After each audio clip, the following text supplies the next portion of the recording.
Sebelum acara dimulai, kami sampaikan tata tertib acara kuliah umum kejuangan dan bela negara dalam kehidupan kampus dalam rangka Disnatalis keempat tahun 2022 Universitas Jenderal Ahmad Yani Yogyakarta. Berikut adalah tata tertib kegiatan kuliah umum yang mengikuti di ruang auditorium. 1. Mohon untuk tetap mematuhi protokol kesehatan. 2. Mohon tenang dan harap menonaktifkan HP atau mode silent. Tata tertib peserta yang mengikuti daring Zoom. 1. Harap untuk menonaktifkan mikrofon. 2. Merename sesuai ketentuan. 3. Mohon untuk mengaktifkan kamera.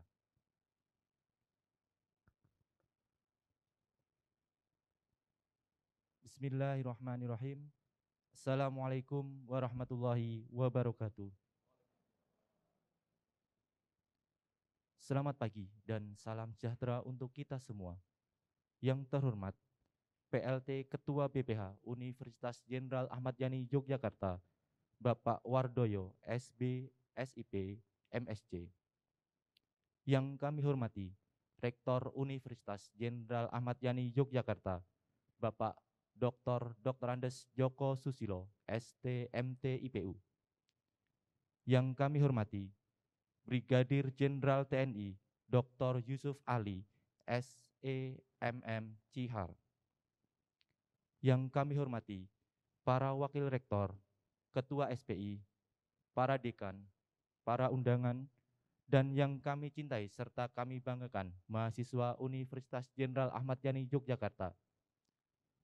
Puji syukur kehadirat Tuhan Yang Maha Esa yang telah melimpahkan rahmat dan hidayah kepada kita semua, sehingga pada hari ini kita dapat mengikuti acara kuliah umum kejuangan dan bela negara dalam kehidupan kampus dalam keadaan sehat walafiat. Adapun susunan acara pada kegiatan kuliah umum hari ini. 1. Pembukaan. 2. Menyanyikan lagu Indonesia Raya. 3. Sambutan. 4. Kuliah umum kejuangan dan bela negara dalam kehidupan kampus. 5. Diskusi. 6. Pembacaan doa. 7. Menyanyikan lagu Bagimu Negeri. 8. Penutup. Acara yang pertama adalah pembukaan. Marilah kita buka acara pada pagi hari dengan berdoa menurut agama dan kepercayaan masing-masing. Berdoa, disilahkan.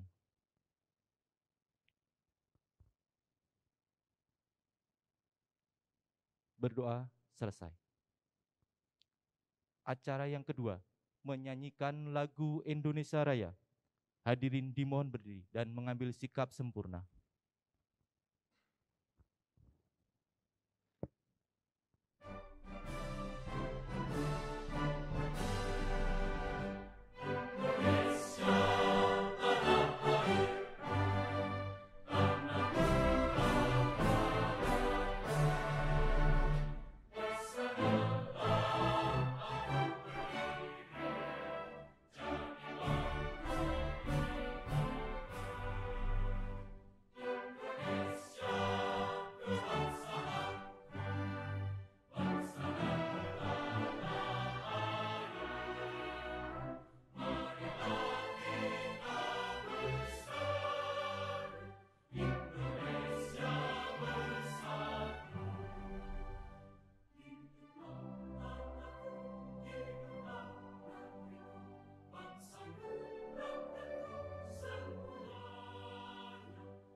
Hadirin dimohon duduk kembali.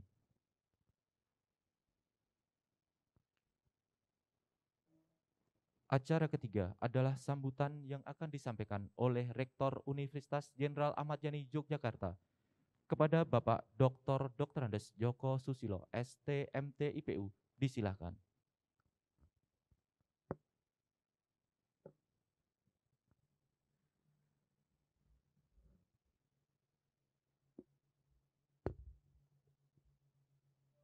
Ya ini udah aman, lebih 2 meter. Assalamualaikum warahmatullahi wabarakatuh. Selamat pagi dan salam sejahtera bagi kita sekalian. Om Swastiastu, Namo Buddhaya, salam kebajikan. Yang kami hormati narasumber, pemberi materi, kejuangan dan bela negara dalam kehidupan kampus, Brigadir Jenderal TNI Yusuf Ali, Dr. Yusuf Ali SE MM, CIGAR. Yang saya hormati para sivitas akademika Universitas Jenderal Ahmad Yogyakarta, Unjaya, baik yang hadir secara daring maupun luring, dimanapun kita berada. Pertama-tama mari kita panjatkan puji syukur kepada Tuhan Yang Kuasa atas berkah-Nya. Hari ini, pagi ini, kita bisa hadir di sini, mendapatkan berkah kesehatan, kekuatan, sehingga bisa menghadiri acara, menghadiri kuliah umum, kejuangan, dan bela negara dalam kehidupan kampus. Mengapa Unjaya mendatangkan pakar kejuangan terhadap atau dalam bela negara ini? Karena kita memiliki basic kekuatan juang. Apa itu? Itu yang ada dalam Sesanti Unjaya, Aditya Mahatma Daksa. Aditya Mahatma Daksa yang bermakna menghasilkan manusia-manusia yang pandai dan bijaksana, berjiwa besar, cakap dan ahli di bidangnya, sesuai dengan profesinya. Banyak profesi yang kita hasilkan, misalnya bidan, perawat, apoteker, akuntan, pengacara, IT, dan lain-lain. Nah, Sesanti itu kita padukan dengan nilai-nilai kejuangan Jenderal Ahmad Yani. Ada 3 nilai yang kita angkat, yaitu patriotisme, nasionalisme, dan heroisme. Nah, gabungan dari Sesanti dan nilai kejuangan tersebut menjadi kekuatan juang yang dahsyat. Menjadi kekuatan juang yang sangat dahsyat. Tentu di samping kita juga punya kekuatan fisik. Karena itu perpaduan antara ilmu, keterampilan, dan karakter yang merupakan penciri dari Unjaya, yang mana nilai-nilainya diambil dari karakternya Jenderal Ahmad Yani. Kekuatan juang yang dahsyat ini, yang kuat sebagai PSSI ini akan mempengaruhi terhadap bela negara kita. Bela negara, kesadaran, kecintaan, dan sebagainya. Yang nanti itu tujuannya adalah untuk menjaga keutuhan RI, menjaga kelangsungan RI, menjaga atau mengembangkan RI. Mengapa kok utuh? Ya ternyata keutuhan itu penting. Banyak negara di dunia yang nggak utuh. Sebagian diserobot, Pakistan, Afghanistan mau pecah misalnya, nggak utuh. Ada yang nggak berlangsung. Indonesia dijaga lausanya. Karena apa? Ada negara yang hancur, tidak berlangsung, bubar. Gitu. Ada itu. Ya, ada negara yang bubar. Ada negara yang bersatu, ada negara yang tetap berlangsung, tapi tidak berkembang, tidak berlanjut. Nah, itu yang kita jaga, maka perlunya bela negara dan akhirnya nanti untuk kesejahteraan. Jadi intinya perpaduan Sesanti, Aditya Mahtawadasa dipadukan dengan nilai kejuangan, patriotisme, heroisme, dan nasionalisme itu merupakan kekuatan juang yang tinggi. Maka dari itu nanti akan disampaikan oleh Jenderal Yusuf Ali apa itu bela negara, kejuangan. Dan tentu saja kita sudah melakukan penciri, lebih dalam akan disampaikan oleh narasumber. Kami laporkan Bapak Jenderal bahwa yang ada di sini melalui luring dan daring ada 3.000 lebih ya, yang berada di mana saja, dan mudah-mudahan saya harapkan para peserta memaksimalkan diri ya, semua kemampuan yang ada pada diri untuk bisa menyerap materi yang disampaikan oleh narasumber, sehingga kita akan lebih banyak bisa mengimplementasikan dalam kehidupan sehari-hari. Demikian dari saya, terima kasih. Wassalamualaikum warahmatullahi wabarakatuh.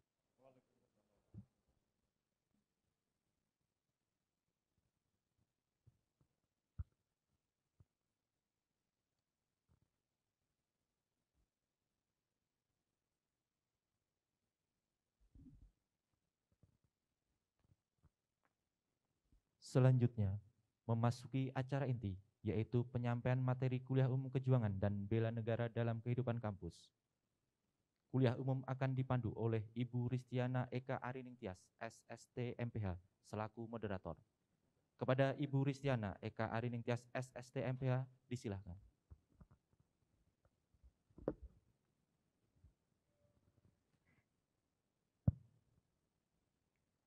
Terima kasih. Saya buka juga. Terima kasih kepada Bapak Andi Karisma Nurdiansyah, AMD Perkes, SKM atas waktunya.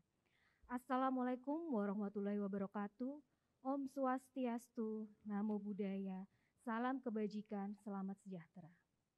Perkenalkan, saya Ristiana selaku moderator yang akan memandu dalam kegiatan kuliah umum dengan tema Kejuangan dan Bela Negara dalam Kehidupan Kampus yang akan disampaikan oleh Bapak Brigadir Jenderal TNI Dr. Yusuf Ali SEMM Sihar.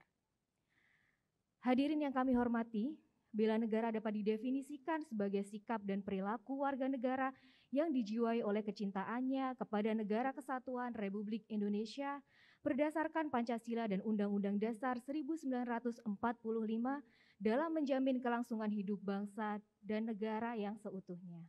Dalam pelaksanaannya, tiap-tiap warga negara berhak dan wajib ikut serta dalam usaha pembelaan negara dan syarat tentang pembelaan diatur di dalam undang-undang. Lalu, bagaimana peran sivitas akademika dalam upaya pembelaan negara? Untuk lebih jelasnya, materi ini akan dijelaskan langsung oleh narasumber yang telah hadir. Beliau adalah dosen tetap di Universitas Pertahanan yang aktif mengajar di Prodi Ilmu Pertahanan. Sebelum beliau menyampaikan materi, terlebih dahulu saya akan membacakan CV dari Bapak Yusuf Ali. Mohon maaf sebelumnya, dikarenakan waktu yang terbatas, kami tidak dapat membacakan seluruh CV. Berikut untuk CV dari beliau. Beliau memiliki nama lengkap Dr. Yusuf Ali SEMM Sihar. Beliau aktif bekerja di Universitas Pertahanan Republik Indonesia Unhan RI. Lahir di Gedong Tataan, daerah Lampung pada tanggal 3 Januari 1965, memiliki jabatan akademik lektor kepala dan jabatan struktural wakil dekan Fakultas Manajemen Pertahanan Unhan RI, berpangkat Brigadir Jenderal TNI, golongan 4D. Beliau beralamat di Nirwana Golden Park Blok C2 nomor 31 RT 003 RW 005 Kelurahan Pakansari, Kecamatan Cibinong, Kabupaten Bogor, Jawa Barat, kode pos 16915. Berikut untuk nomor handphone, email, serta beberapa ID meliputi Google Scholar, ORCID, dan Scopus. Untuk pendidikan formal, beliau telah merampungkan beberapa pendidikan formal sejak tahun 1987 dan terakhir pada tahun 2013 telah menyelesaikan program doktoral S3 di program studi manajemen SDM di Universitas Negeri Jakarta.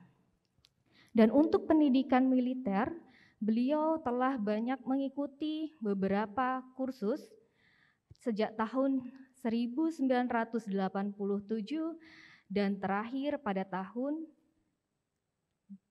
2009 beliau telah menyelesaikan kursus intensif bahasa Inggris 1 bagi personel Kopassus.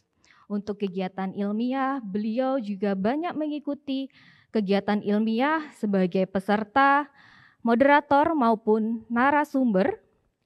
Dan terakhir pada tahun 2021, beliau telah mengikuti bimbingan teknologi dan uji kompetensi dosen Unhan RI tahun 2021 oleh Badan Nasional Sertifikasi Profesi di Bogor, Agustus 2021. Kemudian untuk karya ilmiah berupa buku, beliau telah banyak menerbitkan buku dan buku-buku tersebut dijadikan buku referensi maupun buku ajar. Untuk publikasi jurnal, di sini beliau juga banyak sekali telah menerbitkan jurnal-jurnal dan terdapat lebih dari 20 jurnal yang telah beliau publikasikan. Total ada 33 jurnal. Kemudian untuk proceeding, terdapat 10 proceeding, lalu beliau juga rutin menulis di kolom majalah Wira, yang sangat menarik sekali. Di sini beliau menulis berjudul Implementasi Nilai-nilai Bela Negara pada Pembentukan Karakter di Pendidikan Anak Usia Dini atau PAUD, yang diterbitkan dalam 2 bahasa, bahasa Indonesia dan bahasa Inggris.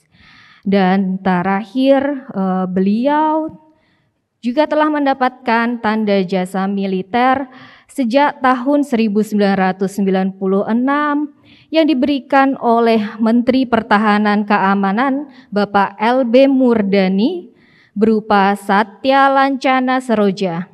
Dan terakhir pada tahun 2020 beliau kembali memperoleh Satya Lancana Dharma Bantala yang diberikan oleh Presiden Republik Indonesia Bapak Joko Widodo. Demikian untuk CV dari Bapak Yusuf Ali SEMM Sikar dengan karya-karya beliau yang sangat luar biasa, semoga dapat menginspirasi kita semua. Memasuki kegiatan kuliah umum yang akan dibagi dalam 2 sesi. Sesi pertama penyampaian materi selama 45 menit, dilanjutkan dengan sesi kedua yaitu diskusi dengan para peserta kurang lebih 15 menit. Kepada beliau kami persilakan untuk menyampaikan materinya. Terima kasih Ibu Moderator. Assalamualaikum warahmatullahi wabarakatuh. Salam sejahtera bagi kita sekalian, Om Swastiastu, Namo Buddhaya, salam kebajikan. Yang terhormat Bapak Rektor Unjaya, Brigjen Purnawirawan Dr. Joko Susilo, mohon maaf Pak, enggak saya sebutkan semua karena cukup panjang beliau, banyak sekolahnya termasuk di STTAL dan seterusnya. Yang saya hormati para warek, yang saya hormati para dekan, serta segenap sivitas akademika Universitas Jenderal Ahmad Yani Yogyakarta, dan mohon maaf jika masih ada yang belum saya sebutkan, tapi semuanya saya hormati dan saya banggakan. Apalagi kita sama-sama bergerak di dunia pendidikan, sesuai dengan tema yang akan kita bahas dalam kuliah umum ini. Jadi kita semua akademisi di lingkungan kampus. Sebelumnya marilah kita panjatkan puji syukur kehadirat Tuhan Yang Maha Esa karena kita telah diberikan kesehatan Dan mohon maaf saya membuka masker supaya wajahnya nampak dan jarak juga memungkinkan. Semua juga sudah dites. Insya Allah kita semua sehat walafiat dan bisa mengikuti kegiatan ini dengan baik. Saya berharap memang nanti lebih banyak tanya jawabnya. Jadi mungkin pada saat menyampaikan materi agak saya percepat. Sehingga nanti interaksi tanya jawabnya barangkali Bu Moderator mungkin agak lebih nanti. Mungkin bisa-bisa sebelum 45 menit saya sudah selesai. Dan mungkin juga nanti ada saya tampilkan profil Unhan RI. Karena nanti tak kenal maka tak sayang, lebih baik kita kenal. Dan mudah-mudahan nanti antara Unjaya dengan Unhan RI bisa ada kerjasama yang lebih erat lagi. Silakan ditampilkan untuk slide-nya.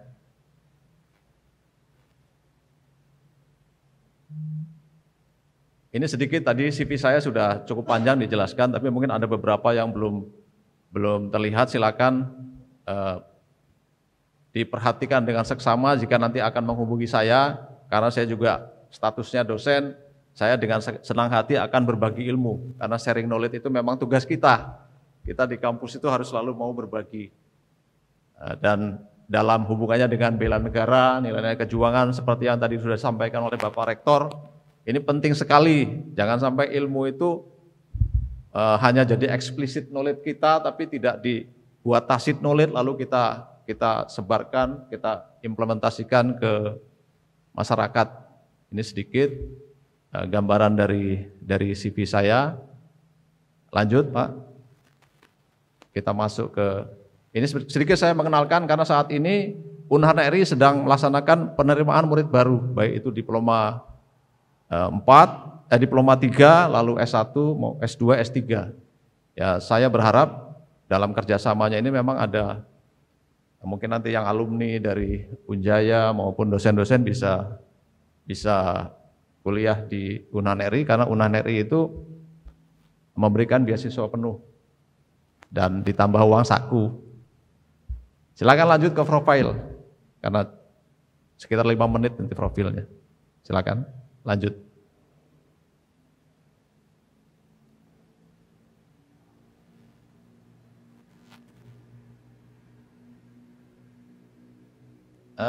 Bisa ditampilkan videonya, video profilnya bisa. Itu video tadi sebelumnya, apakah videonya bisa ditampilkan 5 menit? Video profilnya Unhan. Ya, ini video.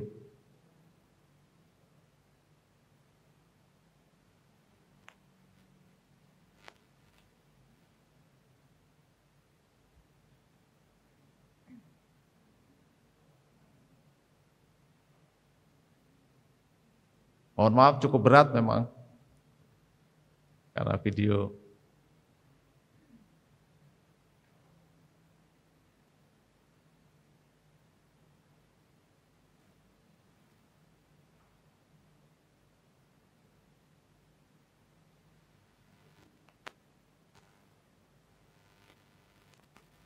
Mungkin suaranya tidak muncul ya karena cukup berat Pak ya.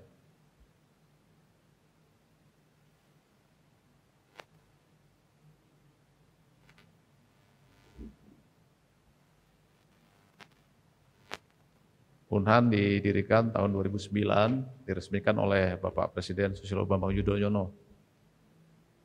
Sebetulnya hampir semua negara besar itu punya Universitas Pertahanan. Malaysia lebih dahulu dari kita punya.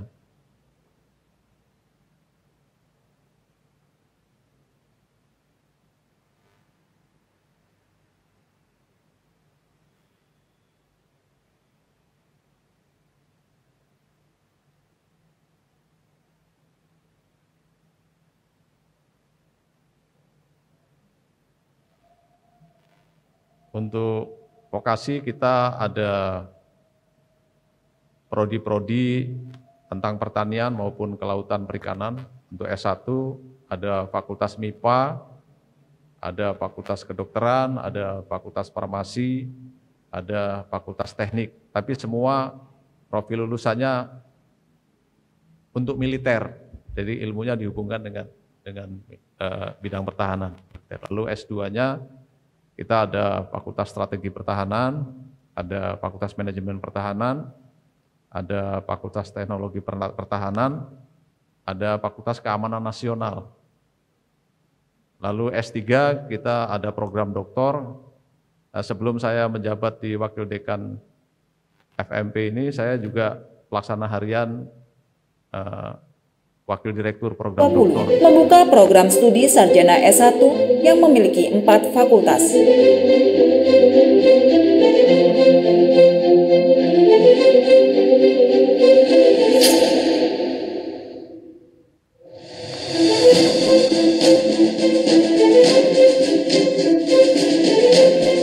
Dalam rangka memberdayakan dan memperkuat wilayah perbatasan, terutama dalam bidang pemenuhan logistik wilayah dan ketahanan pangan, serta menciptakan sumber daya unggul di wilayah perbatasan, pada tanggal 30 Agustus 2021, Universitas Pertahanan Republik Indonesia membuka program Fakultas Vokasi.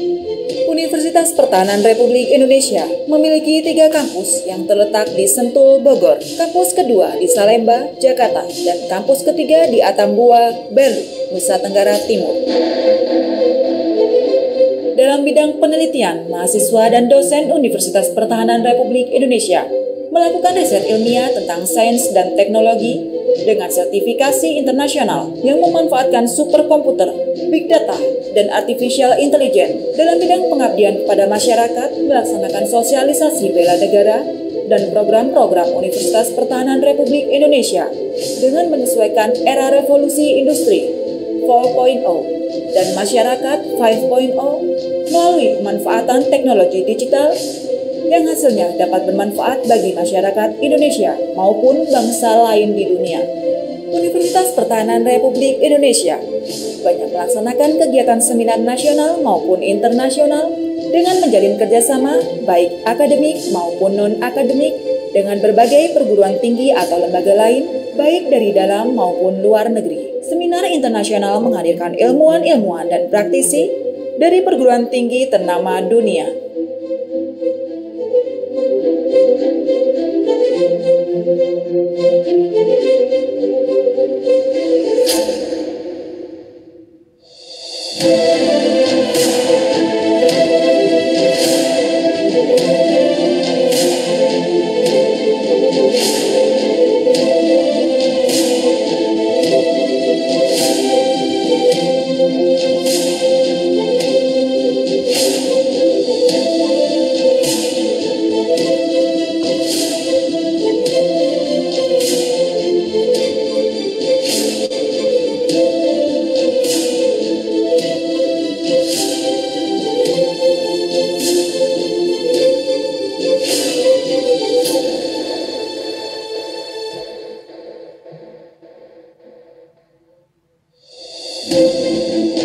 Akreditasi Universitas Pertahanan Republik Indonesia telah mendapatkan peringkat A dan saat ini berupaya mencapai akreditasi internasional pada tahun 2024. Universitas Pertahanan Republik Indonesia membentuk generasi berkelas dunia dengan menanamkan semangat bela negara dan cinta tanah air untuk membangun Indonesia di masa depan.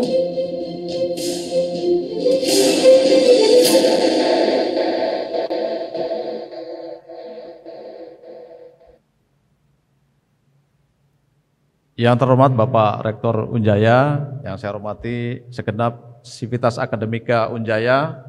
Sebelumnya saya mengucapkan terima kasih yang sebesar-besarnya karena telah diberikan kesempatan untuk memberikan kuliah umum di hadapan Bapak-Bapak, Ibu-Ibu, serta adik-adik mahasiswa sekalian. Di awal saya akan sampaikan mengapa atau apa itu bela negara. Kalau di era sekarang, saya kira adik-adik mahasiswa terutama dengan mudah akan bisa membuka di klik di Google, akan banyak bermunculan tentang bela negara. Tapi saya ulas di awal bahwa bela negara adalah tekad, sikap, dan perilaku serta tindakan warga negara, baik secara perseorangan maupun kolektif, dalam menjaga kedaulatan negara, keutuhan wilayah, dan keselamatan bangsa dan negara yang dijiwai oleh kecintaannya kepada Negara Kesatuan Republik Indonesia yang berdasarkan Pancasila dan Undang-Undang Dasar 1945 dalam menjamin kelangsungan hidup bangsa Indonesia dan negara dari berbagai ancaman. Kita lihat situasi dunia saat ini, ancaman negara satu menyerang negara yang lain itu tetap ada. Jadi tidak perlu saya ceritakan, cukup nonton TV, buka di berita-berita di internet itu sudah nampak. Artinya ancaman terhadap keutuhan negara kita itu ada. Dan yang dibutuhkan seperti tadi yang disampaikan oleh Bapak Rektor. Jadi harus ada, seluruh warga negara itu harus sadar bahwa bela negara itu memang penting. Karena semua kita berkeinginan negara kesatuan Republik Indonesia yang berdasarkan Pancasila dan Undang-Undang Dasar 1945 itu tetap utuh, tetap berdiri. Itu harus menjadi keinginan kita semua. Yang saya sampaikan itu saya ambil sumbernya dari Undang-Undang Nomor 3 Tahun 2019 tentang pengelolaan sumber daya nasional untuk pertahanan negara, atau biasa kalau kita para ahli itu menyebut Undang-Undang PSDN yang lebih familiar di telinga kita. Ini yang menjadi acuan dalam pelaksanaan bela negara. Jadi undang-undang itu sudah ada tentang bela negara, di situ sudah ada acuan-acuannya. Sehingga seluruh warga negara itu memang berkewajiban untuk bela negara. Tapi nanti bentuknya seperti apa, nanti mari kita lihat ke depan. Lanjut.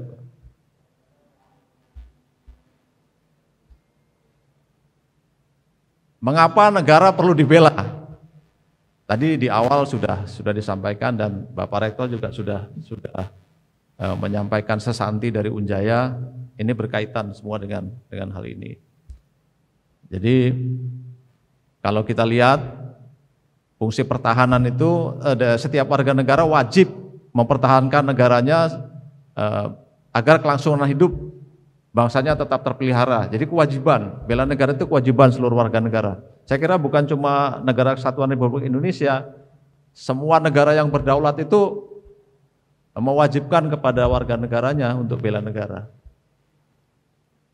Jadi ini harus kita sadari, gitu.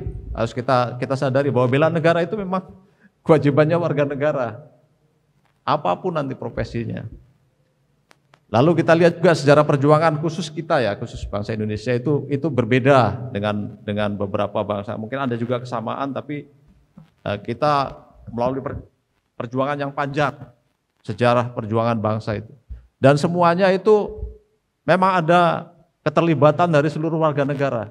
Dari sebelum negara ini berdiri, rakyatnya sudah terlibat untuk mendirikan negara. Jadi harusnya apalagi negaranya sudah berdiri, ya harus dibela. Lalu dari aspek hukum tadi juga kita lihat, mulai dari Undang-Undang Dasar 1945 sampai dengan undang-undang turunannya juga sudah ada menyebutkan tentang keterlibatan warga negara. Saya tidak perlu jelaskan panjang lebar dari aspek hukumnya, tapi sebagai akademisi kita semua tentu bisa dengan mudah mencari aspek hukumnya. Lanjut slide berikutnya. Ini dilihat kalau dari aspek hukum, pasal-pasal dari beberapa undang-undang yang berkaitan dengan kewajiban setiap warga negara untuk membela. Jadi tidak saya jelaskan satu-satu seperti kuliah di kelas, nanti terlalu panjang. Tapi bisa kita lihat bahwa memang secara hukum tentang hak kewajiban warga negara untuk bela negara ini memang ada. Dan kita bisa lihat mulai dari tadi saya sebutkan dari Undang-Undang Dasar 1945 sampai dengan undang-undang turunan termasuk peraturan-peraturan di bawahnya itu mendukung. Lanjut. Ini penjelasannya tadi mulai dari Undang-Undang RI Nomor 3 Tahun 2002 tentang pertahanan negara, tidak saya jelaskan, tapi nanti bisa hadirin sekalian bisa mempelajari lebih dalam. Lanjut ke slide berikutnya. Saya langsung ke nilai-nilai bela negara dan sudah dijelaskan sebetulnya tadi kembali ke slide sebelumnya. Ya, di dalam Undang-Undang PSDN itu ada 5 nilai-nilai bela negara, mulai dari cinta tanah air, kesadaran berbangsa dan bernegara, lalu yakin terhadap Pancasila sebagai ideologi negara, lalu rela berkorban demi bangsa dan negara, memiliki kemampuan awal bela negara. Itu nilai bela negara yang memang tercantum di undang-undang. Lanjut. Kita yang pertama ke nilai bela negara yang pertama, tanah air. Itu sebetulnya implementasinya kita bisa sederhanakan dalam kehidupan sehari-hari, termasuk dalam kehidupan kampus. Jadi jangan dikonotasikan bahwa cinta tanah air itu seperti Ukraina yang perang dengan Rusia sekarang ini. Ukraina sekarang menggerakkan seluruh warga negaranya untuk dilatih berperang. Tentang itu sudah diatur nanti di belakang akan dijelaskan di Undang-Undang PSDN. Tapi dalam kehidupan sehari-hari sebetulnya kita bisa mengimplementasikan, termasuk dalam kehidupan kampus. Tentang nilai-nilai bela negara, yang pertama ini cinta tanah air. Jadi kalau kita pecah-pecah untuk cinta tanah air ini, yang pertama mengenal, memahami dan mencintai wilayah nasional. Jadi tentu Sivitas Akademika Unjaya juga mungkin akan tersenyum simpul, bahkan mungkin tertawa kalau nonton di TikTok atau nonton di medsos itu ada orang terkenal begitu menyebutkan salah satu wilayahnya Negara Kesatuan Republik Indonesia salah. Sebetulnya itu juga cermin dari cinta tanah air. Mungkin hafal sekali termasuk Gedong Tataan tempat kelahiran saya ya nggak sampai segitulah. Padahal Gedong Tataan juga itu transmigrasi pertama di Indonesia dikirim itu di Gedong Tataan. Mungkin belum banyak yang tahu, tapi tidak usah sampai yang detail begitu. Ya wilayah kita yang utuh kita harus tahu sehingga kita tahu oh itu masuk daerah itu masuk wilayah Indonesia. Jadi mengenal, memahami, mencintai wilayah nasionalnya sudah bagus. Itu harus, setiap orang negara harus tahu. Jadi ini juga tidak bisa kita anggap remeh. Jadi di lingkungan kampus juga sebetulnya mengingatkan tentang wilayah kita itu juga jangan sampai nanti ada mahasiswa yang misalnya ya mohon maaf contoh kecil, apa Bali itu bagian dari Indonesia ya? Dikira Bali itu karena banyak orang luar negeri nanti dikira ada di wilayah negara lain.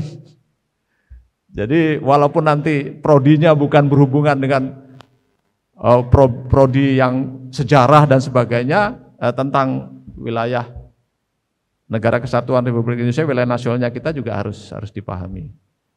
Lalu berikutnya memberikan kontribusi pada kemajuan bangsa dan negara. Jadi kalau ada mahasiswa yang berprestasi, dosen yang berprestasi, jadi memberikan kontribusi terhadap kemajuan ilmu pengetahuan, sebetulnya itu sudah wujud dari cinta tanah air di lingkungan kampus. Jadi tidak seperti gambaran-gambaran awal bahwa harus berjuang dengan senjata, berperang dengan negara lain membela bangsa, tidak. Bapak, Ibu, saudara sekalian, berprestasi saja di kampusnya, itu sebenarnya sudah wujud dari cinta tanah air. Karena pasti memberikan manfaat kepada bangsa dan negaranya. Lalu yang berikutnya menjaga tanah air dan pekarangan serta seluruh ruang wilayah Indonesia. Jika kita memberikan informasi tentang sesuatu yang nanti akan mengganggu atau merupakan ancaman terhadap keutuhan, kedaulatan dari negara kita, ya bukan seperti mata-mata kayak James Bond itu ya, bukan. Itu juga sudah bentuk cinta tanah air. Minimal mengingatkan rekannya gitu, mengingatkan rekannya sesama mahasiswa. mbok jangan diterusno toh, kalau nanti itu jadi memecah belah gitu. Mbok jangan disampaikan yang seperti itu nanti toleransi kita seperti apa nggak ditunjukkan. Coba kita jangan biasakan membuli teman gitu, membuli, karena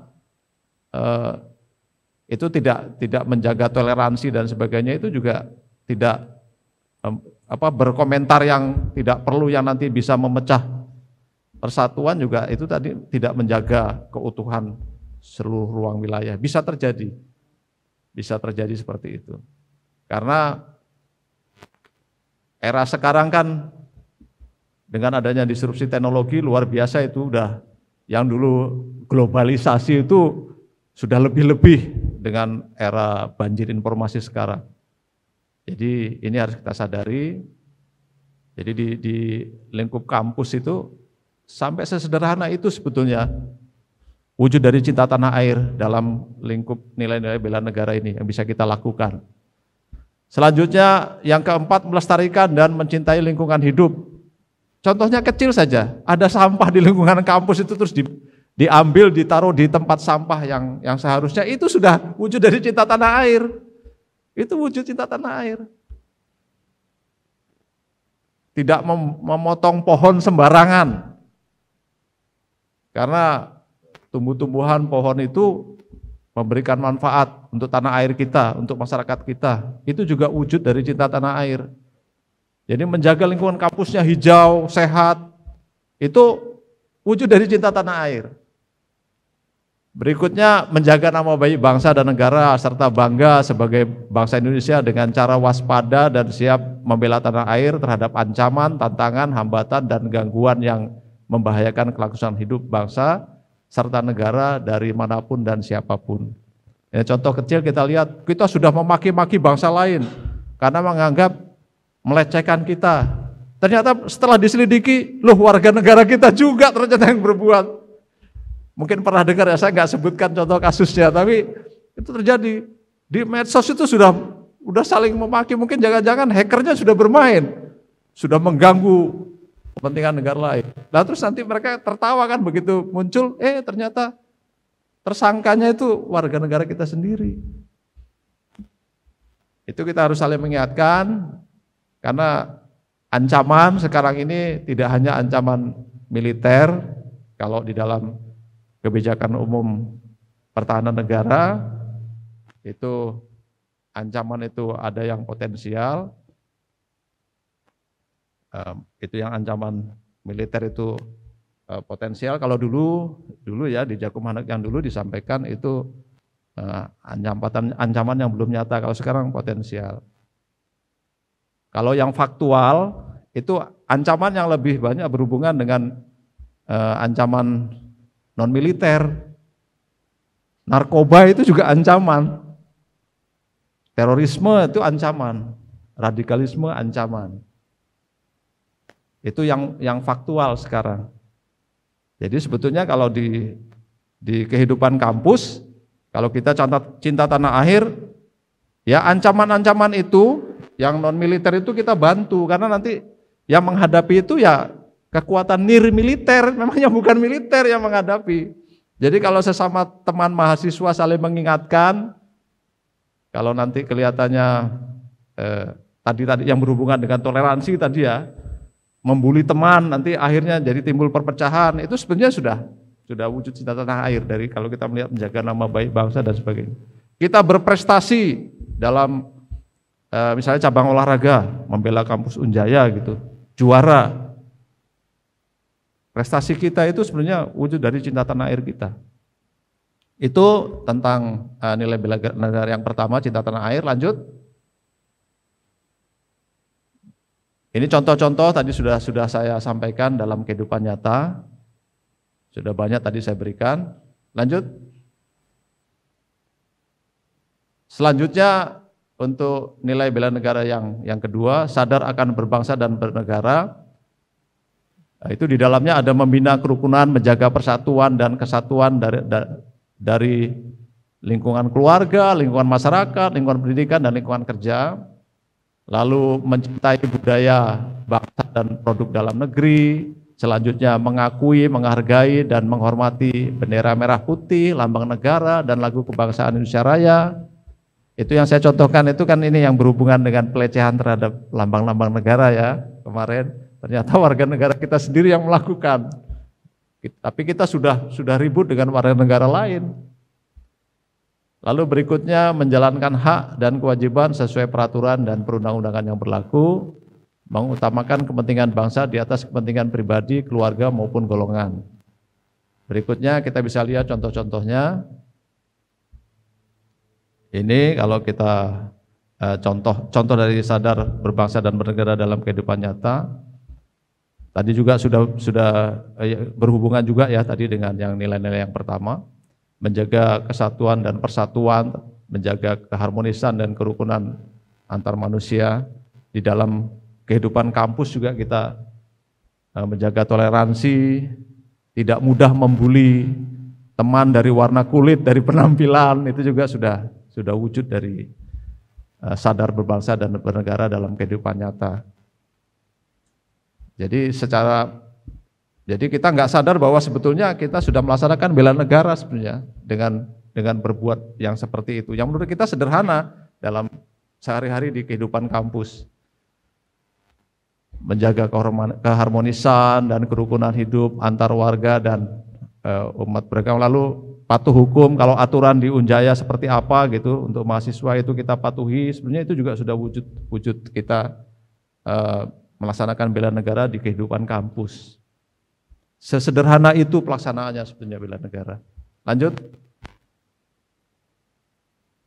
Berikutnya yang nilai bela negara yang ketiga yang tertera di Undang-Undang PSDN itu yakin kepada Pancasila sebagai ideologi negara. Melaksanakan nilai Pancasila dalam kehidupan sehari-hari itu dalam pelaksanaannya ya. Lalu memahami hakikat atau nilai Pancasila. Selanjutnya menjadikan Pancasila sebagai landasan utama pemersatu bangsa dan negara. Yang berikutnya yakin pada kebenaran Pancasila sebagai ideologi negara. Ini kadang-kadang yang yakin pada kebenaran Pancasila sebagai ideologi negara ini yang di medsos masih sering rame kan. Padahal itu sudah nggak boleh dipertentangkan lagi. Entah itu dipertentangkan dengan keyakinan agama kita dan sebagainya, karena itu sesuatu yang berbeda. Jadi kita harus yakin dalam kehidupan bernegara, dalam kaitan dengan bela negara, dalam rangka kita menjaga keutuhan Negara Kesatuan Republik Indonesia yang berdasarkan Pancasila dan Undang-Undang Dasar tahun 1945, yakin kepada Pancasila sebagai ideologi negara ini tidak bisa diabaikan, harus. Kita wajib yakin kepada Pancasila sebagai ideologi negara. Jadi kalau di kehidupan kampus, ya kita tinggal tadi itu melaksanakan nilai-nilai Pancasila dalam kehidupan sehari-hari. Misalnya ketuhanan yang Maha Esa, ya kalau yang Muslim pada saat waktunya sholat zuhur, melaksanakan sholat zuhur sebetulnya itu wujud bela negara. Karena di dalam sila pertamanya kan ketuhanan yang Maha Esa itu memang kita diwajibkan untuk sesuai keyakinan kita laksanakan. Jadi tidak ada pertentangan lagi lah tentang yakin kepada Pancasila sebagai ideologi negara, termasuk dalam kehidupan kampus. Kadang-kadang kan untuk alasan ini kebebasan akademik dalam rangka mimbar akademik, terus kita masih mempertentangkan. Mungkin kita anggap sederhana, tapi nanti akibatnya tidak sederhana. Ya. Jadi ini sesuai Undang-Undang PSDN, di nilai ketiga ini kita harus yakin kepada Pancasila sebagai ideologi negara.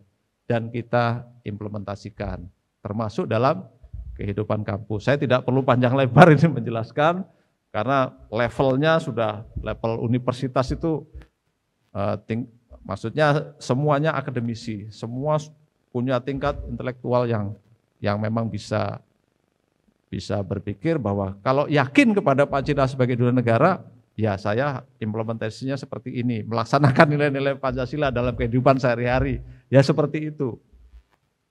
Karena para pendiri bangsa kita itu nggak main-main sampai memunculkan Pancasila sebagai dasar negara, sebagai ideologi negara itu tidak main-main. Karena tahu bahwa kita ini Bhinneka Tunggal Ika, luar biasa itu.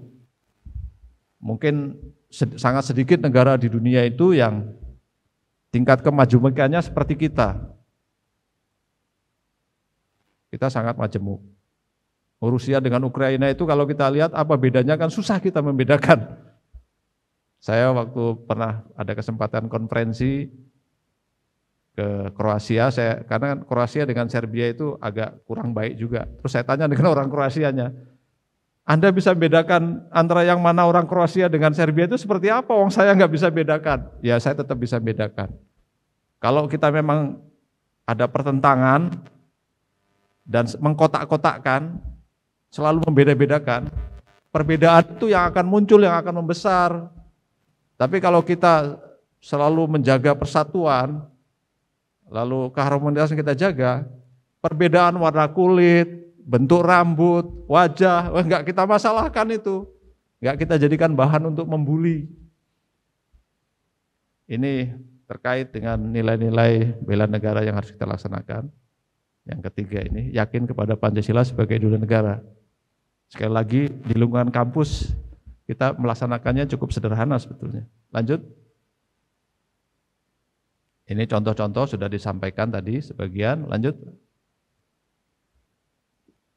Lalu yang keempat, nilai-nilai bela negara itu rela berkorban untuk bangsa dan negara. Nah ini juga dikonotasikan seolah-olah kita mengangkat senjata itu. Mengangkat senjata berperang dengan negara lain, jadi belum perang malah ngajak-ngajak perang, karena kapan ini kepengen membela negara, kapan ingin mengorbankan jiwa. Padahal tidak seperti itu, jadi bersedia mengorbankan waktu, tenaga, dan pikiran untuk mendukung kemajuan bangsa dan negara juga sebetulnya itu sudah wujud dari rela berkorban untuk bangsa dan negara. Tidak harus jiwanya, tidak harus ngajak berkelahi warga negara asing, karena ingin menunjukkan bahwa saya ini rela berkorban untuk bangsa dan negara. Rajin ke kampus tepat waktu itu, ngikuti kuliah sampai habis, itu sebetulnya sudah wujud dari bela negara kalau kita lihat di nilai-nilai bela negara yang rela berkorban untuk bangsa dan negara. Padahal ada kepentingan kita di situ, tapi itu sudah wujud dari kita melaksanakan bela negara. Berpartisipasi aktif dalam pembangunan masyarakat, bangsa dan negara, dikaitkan dengan pengabdian kepada masyarakat di lingkungan kampus juga ya, itu sebetulnya sudah masuk dalam pelaksanaan rela berkorban untuk bangsa dan negara. Membantu sesama warga negara yang mengalami kesulitan, yakin dan percaya bahwa pengorbanan untuk bangsa dan negara tidak sia-sia. Jadi sekali lagi tidak harus menunggu kita perang dengan bangsa lain untuk rela berkorban untuk bangsa dan negara. Itu nanti ada diatur di undang-undang. Bagaimana kalau kita ingin menjadi komponen cadangan yang memang disiapkan jika sewaktu-waktu kita menghadapi ancaman yang tadi itu ancaman potensial yang merupakan yang ancaman militer itu. Memang ada sudah diatur, tapi tidak saya jelaskan secara panjang lebar di sini lah. Saya hanya memberikan gambaran bahwa di lingkungan kampus itu sebenarnya kalau kita melaksanakan dalam PKM itu kita membantu masyarakat, dalam pengabdian kepada masyarakat, itu sebetulnya sudah melaksanakan bela negara. Sudah melaksanakan bela negara. Apalagi yang siap mengorbankan jiwa dan raga demi membela bangsa dan negara dari berbagai ancaman. Sementara ancaman saya sampaikan tadi kan ada yang potensial, yang serangan dari militer dari negara lain, itu masuk ancaman potensial. Itu nanti komponen utamanya ya TNI, baru nanti kita bisa jadi komponen cadangan, diatur di Undang-Undang PSDN itu. Lalu bisa juga sebagai komponen pendukung, diatur di Undang-Undang PSDN. Gitu. Kalau melihat itu sudah diatur sampai dengan aturan turunannya. Tapi di lingkungan kampus rela berkorban untuk bangsa dan negara dalam kaitan bela negara ini kita bisa melaksanakan, bersedia mengorbankan waktu, tenaga, dan pikiran untuk mendukung kemajuan bangsa dan negara dalam wujud PKM, itu juga sudah bela negara. Lanjut. Ini contoh-contoh, ya lanjut. Lanjut Pak.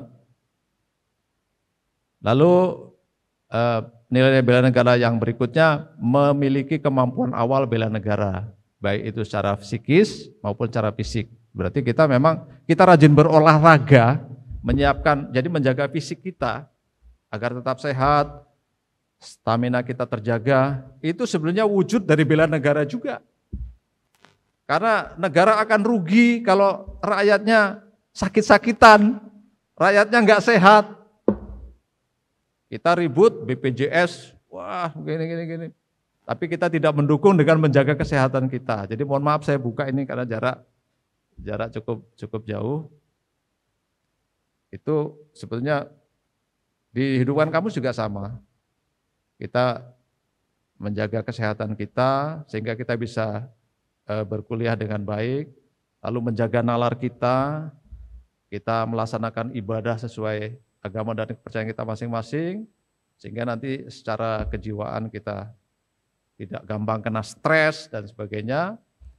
Kita punya kecerdasan yang 4 itu, baik itu kecerdasan intelektual, spiritual, sosial, maupun yang ketahan malangan, yang keempat kan, yang lazim itu 3, tapi ada yang terakhir itu ketahan malangan.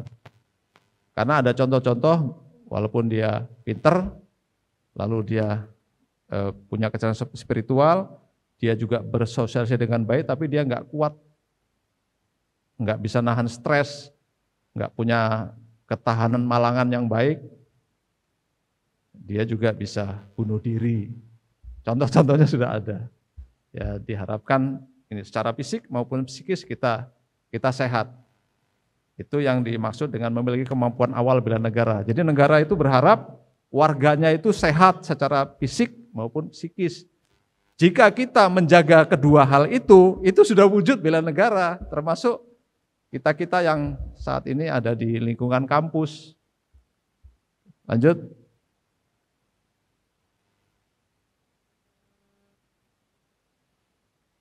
Ini saya sampaikan sedikit sesuai undang-undang, pengabdian sesuai dengan profesi dapat dilakukan dengan cara ini, menjadi anggota komponen cadangan sebagai upaya mempersiapkan diri. Jadi sesuai undang-undang, jadi bisa warga negara itu menjadi anggota komponen cadangan. Contohnya mahasiswa S1 Unhan setelah dilatih, dididik, direkrut dan sebagainya, sekarang ini yang kohort 1, kan kita sebutannya untuk angkatan itu kohort. Sekarang sudah ada 2 kohort untuk S1. Kohort 1-nya itu sudah masuk sebagai anggota komponen cadangan, yang mungkin jika bapak-bapak, ibu-ibu, saudara sekalian saksikan di televisi, dilantik oleh presiden di Batu Jajar, di Pusat Pendidikan Kopassus. Sementara untuk seluruh sivitas akademikanya Unhan RI itu sudah kader bela negara, karena sudah ada dilatih. Minimal seperti saya menyampaikan tentang materi bela negara ini karena saya memang statusnya sebagai kader bela negara. Apakah yang bukan kader bela negara nggak boleh mensosialisasi? Ya boleh, setelah ini saya sampaikan, bapak-bapak, ibu-ibu, saudara sekalian memahami bahwa tadi ada 5 nilai bela negara yang perlu disampaikan, implementasinya seperti ini, ya tolong sampaikan. Insya Allah bapak-bapak, ibu, saudara sekalian sudah otomatis jadi kader bela negara karena sudah ikut mensosialisasikan tentang bela negara.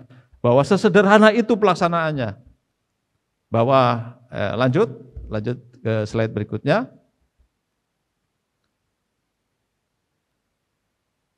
Jadi lanjut karena ini sebenarnya sudah kita bisa baca di undang-undang. Lanjut. Jadi kita bisa melaksanakan bela negara itu sesuai dengan profesi masing-masing. Jadi kalau sekarang kita akademis di kampus, ya di lingkungan kampus tadi melaksanakan 5 nilai itu, diimplementasikan, kita sudah melaksanakan bela negara. Sekali lagi jangan berpikir bahwa bela negara itu harus berperang melawan anggota militernya negara lain yang menyerang kita. Tidak seperti itu. Ya, selanjutnya kita masuk ke slide lain yang memang ada hubungannya. Kita kan sekarang sudah masuk di era society 5.0 ini. Saya tidak jelaskan satu persatu mengapa, tapi di era disrupsi teknologi dan di era yang society 5.1 jangan sampai kita tidak bisa menyesuaikan. Jadi seolah-olah artificial intelligence, lalu kalau sekarang itu jadi musuh kita gitu maksudnya. Jangan jadi musuh kita. Tapi kita gunakan untuk kepentingan kita. Tapi kepentingan yang baik. Karena dari penelitian Microsoft dan lain-lain kan ada juga kita menggunakan medsos itu ternyata tidak dengan baik, malah saling membuli, malah nanti akan menimbulkan perpecahan. Jadi jangan sampai teknologi itu malah dipakai untuk hal-hal yang negatif. Jadi diharapkan di society 5.0 ini itu malah ada, jadi antara kemajuan teknologi dengan manusia itu tidak saling bertentangan, tapi dia berkolaborasi dengan baik. Bagaimana kita memanfaatkan dengan baik. Untuk kepentingan umat manusia, itu intinya sebetulnya. Lanjut. Lanjut ke slide berikutnya. Ya, ini penjelasannya lanjut. Slide berikutnya. Karena saya akan memberikan banyak waktu untuk pertanyaan. Lanjut ke slide berikutnya. Ya, lanjut aja ke slide berikutnya. Ini tantangan juga sekilas tadi sudah saya sampaikan bahwa jika kita menggunakan teknologi itu tidak dengan baik, dia malah jadi ancaman. Teknologi itu jadi ancaman untuk kita nanti. Nah, ini kita masuk ke implementasi bela negara. Ini agak lebih spesifik, saya memang ingin menyampaikannya tentang Tridharma perguruan tinggi ini. Jadi kita nanti sebetulnya bisa kita implementasikan lebih jauh, terstruktur begitu.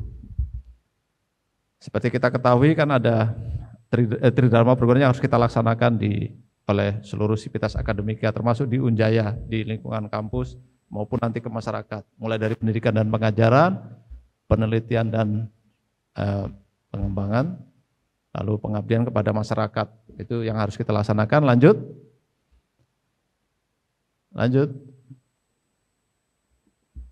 Saya ingin menekankan sebetulnya bahwa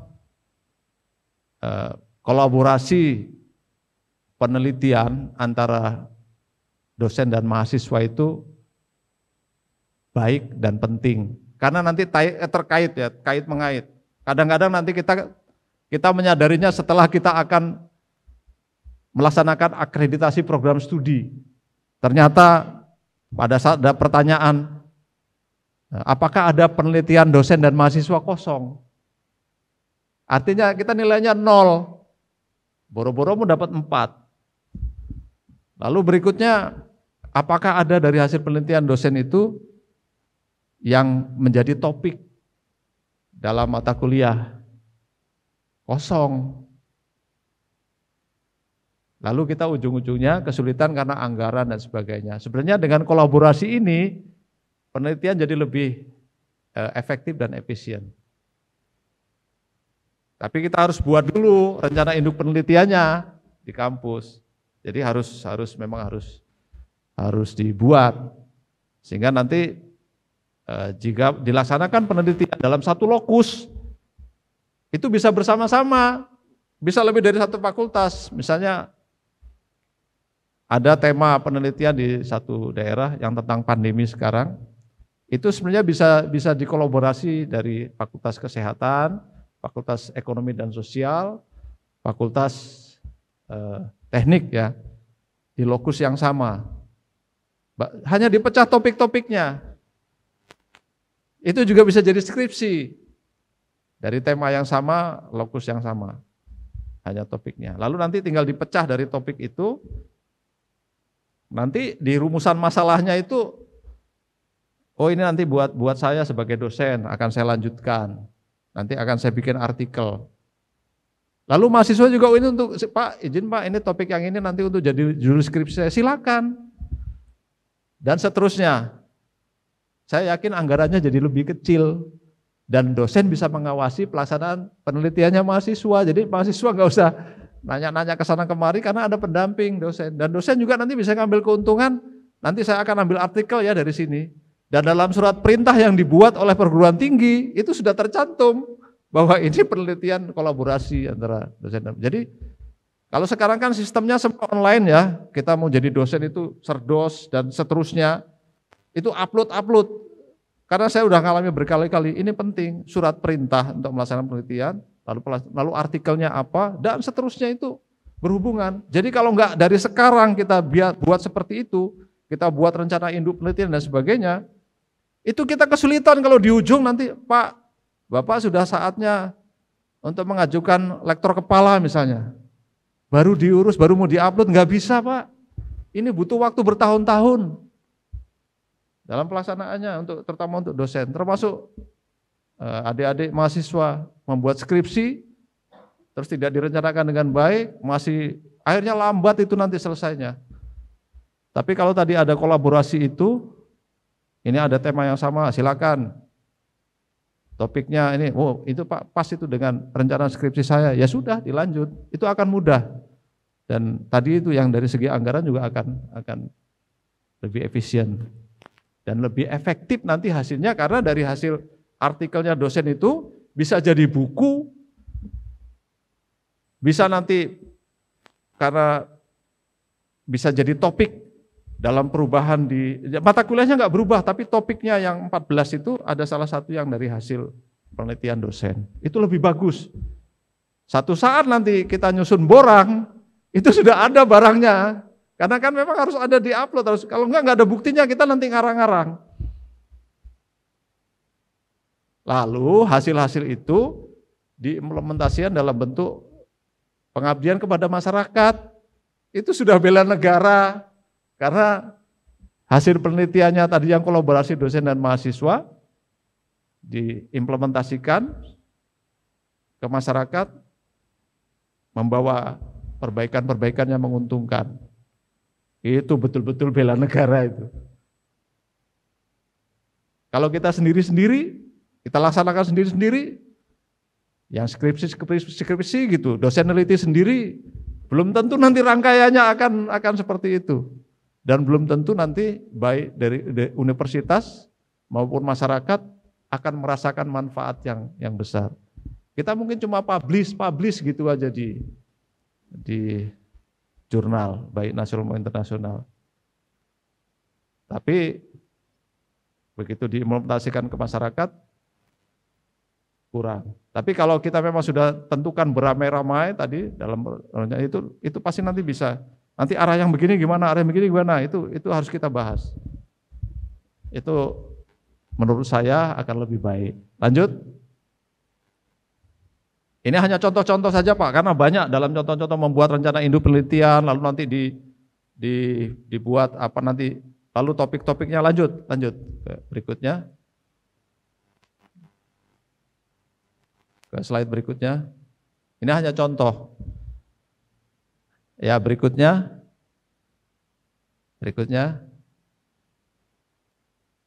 Nanti yang berikutnya ini topik-topik setiap prodi maksudnya. Jadi fakultas nanti kan masing-masing membuat, lalu di prodi juga membuat topik-topik. Ini juga bisa, silakan mahasiswa ambil topik ini, nanti judul skripsinya bisa juga berbeda, tapi sudah kita tetapkan. Karena harus kita buat rencana mana topik yang paling menguntungkan, dan memang topik itu nanti bisa diimplementasikan dan nilai keterbaruannya memang ada. Tapi kalau kita lepas gitu aja, brel gitu, wah nanti plagiasi yang banyak nanti. Sekarang itu mudah banget itu kita plagiat.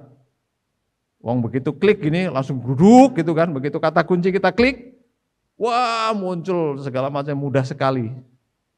Terus mengawasinya gimana? Tapi kalau kita berkolaborasi begini, dosen, mahasiswa, lebih mudah mengawasi. Hati-hati kamu plagiasi, kena Turnitin nanti dan seterusnya. Nah, terakhir wujudnya yang tadi kita bisa implementasikan masyarakat dalam kehidupan kampus dan sebagainya. Jadi dalam kehidupan kampus itu penelitian dan tadi yang secara kolaboratif itu juga wujud kita, kecintaan kita kepada bangsa dan negara. Nanti hasil penelitian kita itu yang bermanfaat kita implementasikan ke masyarakat dalam bentuk pengabdian kepada masyarakat. Itu luar biasa itu, bela negara dari kampus itu. Dan masyarakat merasakan. Dan sebetulnya tidak muluk-muluk Pak topiknya, karena saya mohon maaf sering ikut konferensi di luar itu, karena kan kalau lektor kepala mau jadi profesor tuh harus, jadi rangkaian tadi itu dia penelitiannya harus dipaparkan di konferensi internasional, itu wajib. Saya lihat ada calon profesor, associate profesor dari Iran itu, meneliti di bidang kesehatan, menurut saya sederhana, dan metode penelitiannya sederhana. Dia hanya melihat apakah apa bedanya masyarakat yang sudah diberikan pemahaman tentang obat dan sebagainya dengan yang belum. Jadi dia neliti dulu awal. Lebih milih datang ke dokter atau beli obat yang di pasaran. Ternyata sekian persen, jadi di atas 50% itu beli obat kan, nggak ke dokter kalau ada gejala-gejala. Ini mungkin di kita juga gitu. Lalu dia melaksanakan eksperimen, dia berikan sosialisasi. Setelah itu dibuat lagi kuesioner dan seterusnya, dilihat, oh ternyata mulai ada perubahan setelah diberikan ini, menurun itu sekian persen. Jadi masyarakat ke dokter dulu, nanya dulu sakitnya apa, baru beli obat. Lalu ada yang dari Filipina, mahasiswa juga, dia sederhana aja. Bagaimana dia memberikan, misalnya akuntansi yang sederhana kepada UMKM, dia lihat perkembangannya beberapa periode, dia melaksanakan eksperimen. Ternyata antara yang diberikan pemahaman tentang akuntansi itu dengan yang tidak, yang diberikan pemahaman lebih maju UMKM-nya daripada yang tidak. Kan sederhana itu. Itu malah dibalik. Jadi dia PKM dulu, terus dibuat laporan penelitian, dan itu jadikan artikel jurnal. Dan dia ikutkan konferensi. Jadi sebetulnya ya bisa dikatakan sesederhana itu saja topiknya. Itu nanti tapi nilai bela negaranya tinggi, karena manfaatnya itu untuk kemajuan bangsa dan negara besar. Apalagi di era sekarang ini banyak sekali topik yang bisa kita. Jadi topik itu tidak harus yang ada permasalahan, tapi bisa juga sesuatu yang baik. Kampung yang betul-betul tangguh, yang bisa berbuat, itu bisa kita teliti. Kenapa dia bisa hebat begitu? Lalu nanti kita jadikan artikel jurnal. Lanjut. Ya ini tadi, setelah tadi kita kolaborasikan itu, ini bisa jadi skripsi, artikel jurnal, yang kita bisa jadikan bahan konferensi, buku referensi, buku ajar, itu bisa jadi proceeding, jadi monograf, dosen-dosen bisa buat monograf, karena ada satu temuannya itu yang langsung dibuat buku monograf, itu bentuk buku juga, karena sekarang dosen itu banyak sekali bentuk buku. Kalau kita buat buku referensi semua, begitu kita upload hanya dibatasi 2, selanjutnya kita nggak ada manfaat PAK-nya lagi, jadi memang harus betul-betul dipelajari. Lalu masuk dalam topik dalam mata kuliah, kalau ada masuk lagi di PAK-nya kita. Terakhir dijadikan PKM. Lanjut ke slide berikutnya. Terima kasih. Demikian yang saya sampaikan. Saya berharap kepada seluruh sivitas Akademika Unjaya, mohon maaf Bapak Rektor, harapan saya ini jadilah sivitas Akademika Unjaya yang berkinerja baik dan profesional sebagai wujud bela negara. Salam bela negara.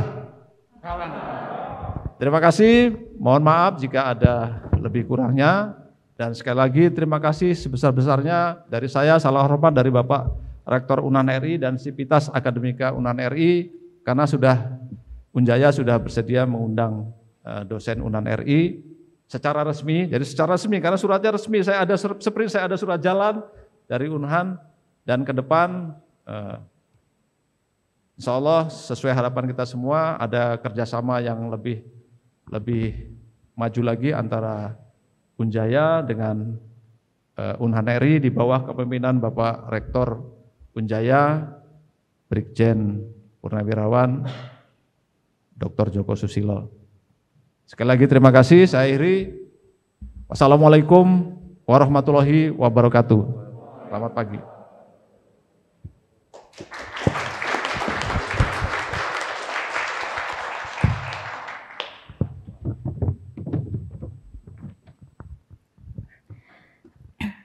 Terima kasih kepada Bapak Yusuf Ali atas penyampaian materi yang sangat menarik dan sangat luar biasa sekali. Para hadirin yang kami hormati, kita akan memasuki sesi diskusi dengan waktu 15 menit dengan sistem panel. Bagi hadirin yang ingin bertanya, harap menyebutkan nama serta asal prodi. Untuk penanya yang berada di ruangan ini harap tunjuk tangan, dan bagi penanya yang hadir di Zoom maupun kanal YouTube dapat mengajukan pertanyaan melalui kolom chat maupun klik tombol raise hand.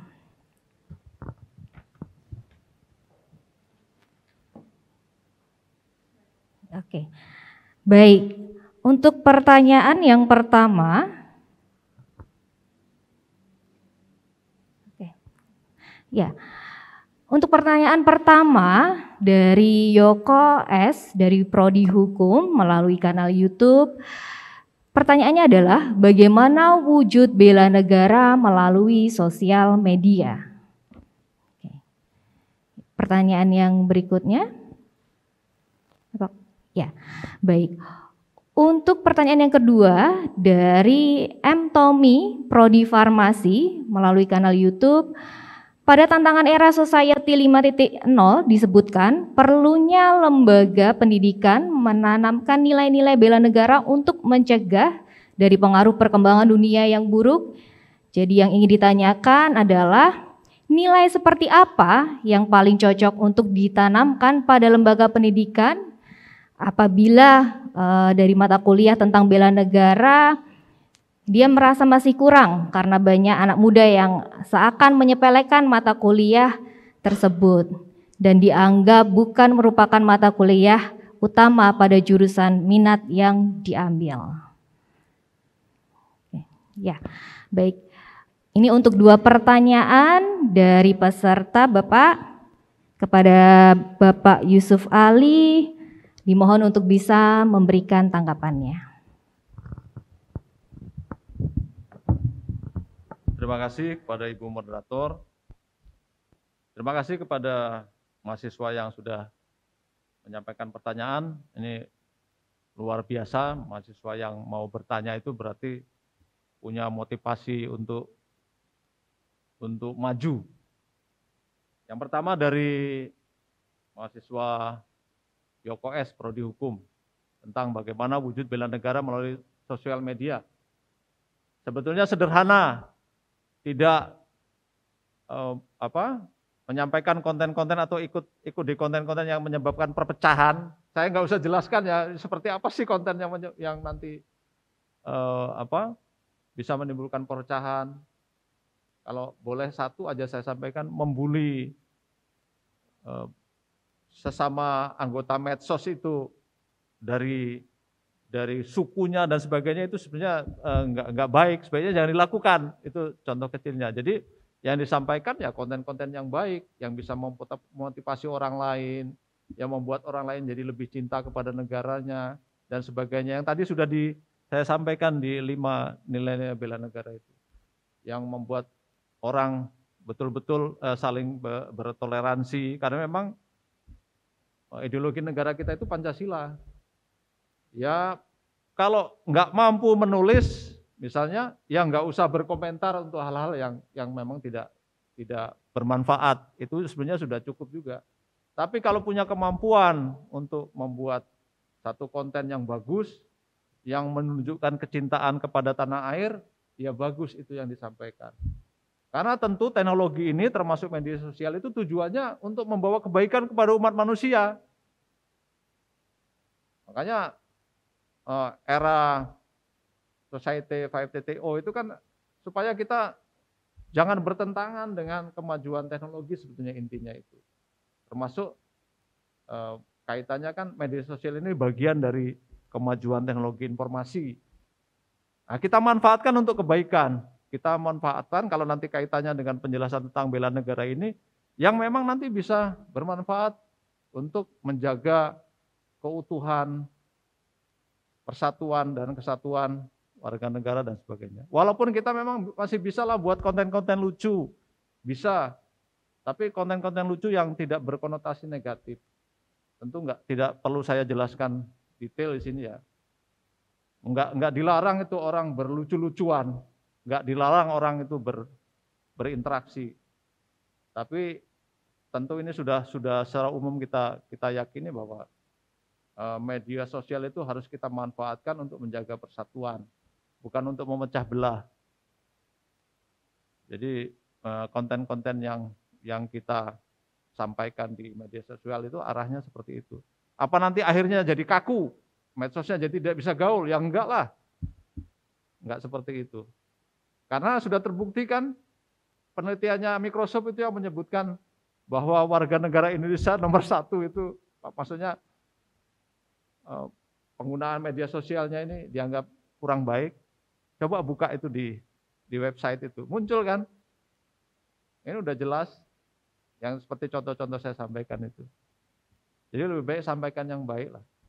Dan ajaran agama juga kan memerintahkan kita seperti itu. Media sosial itu kan cuma alat kita berinteraksi, cuma alat yang memudahkan kita. Tapi yang memanfaatkan kita. Itu saja kepada mahasiswa Yoko yang mudah-mudahan bisa diambil manfaatkan yang saya sampaikan. Yang berikutnya dari mahasiswa Tommy, Prodi Farmasi, tentang mata kuliah yang intinya dari pertanyaan itu mata kuliah yang berkaitan dengan bela negara. Sebetulnya dalam mata kuliah dasar umum di universitas, baik S1, S2, S3, dan seterusnya, kan ada itu. Ada. Terutama di S1, ada ketentuan sudah dari Dikbud tentang mata kuliah Pancasila, mata kuliah kewirausahaan, berapa SKS itu. Kalau dia digabung jadi berapa SKS, kalau dia dipisah jadi berapa SKS, itu ada. Itu sebenarnya sudah ada dari Kementerian Pendidikan dan Kebudayaan menetapkan mata kuliah yang berhubungan dengan yang tadi terkait banget dengan bela negara. Itu sudah ada. Nah, ya sebenarnya tugasnya para dosen bagaimana mata kuliah ini jadi menarik gitu. Makanya saya nyampaikannya yang enteng-enteng aja, enggak bahwa bela negara itu sesuatu yang bisa dilakukan tiap hari. Termasuk di lingkungan kampus. Tidak membuang sampah sembarangan aja sudah bela negara karena masuk dalam itemnya nilai bela negara. Menjaga lingkungannya tetap bersih dan sehat itu juga sudah wujud dari cinta tanah air. Termasuk di mata kuliah yang sudah ditetapkan itu,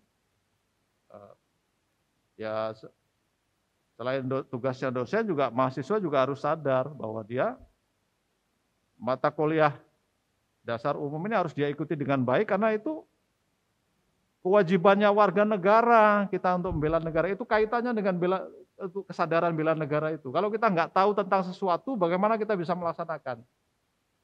Nah, mata kuliah itu kan isinya penjelasan tentang itu.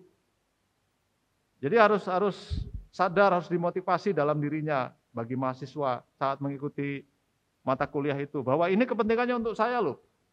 Saya sebagai warga negara harus paham. Bagaimana kalau saya nggak paham terus seperti apa saya harus implementasikan. Sehingga saya harus tertarik, saya harus ikuti kuliah itu dengan baik.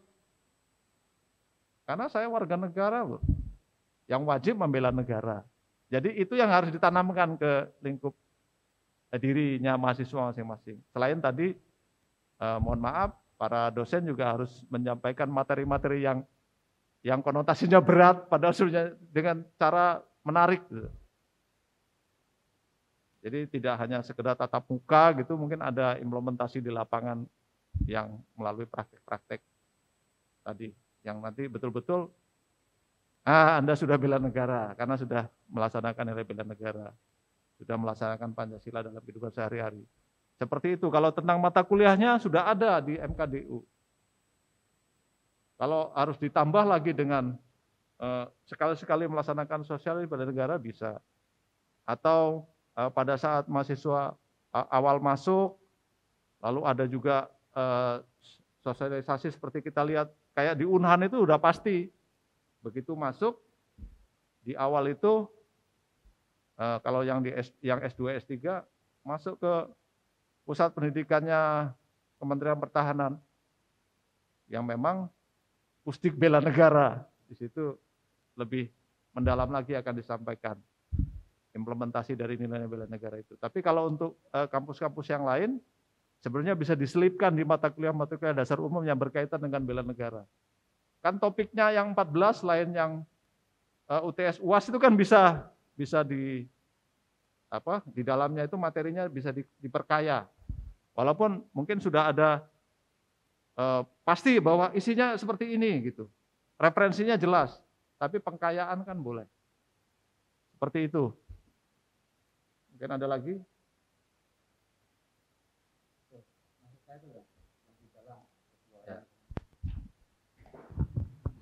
Baik, kepada para hadirin yang berada di dalam ruangan auditorium, apabila ada yang ingin menyampaikan pertanyaannya, dimohon untuk tunjuk tangan.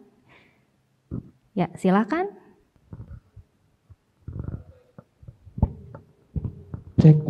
Baik, izin bertanya, Pak.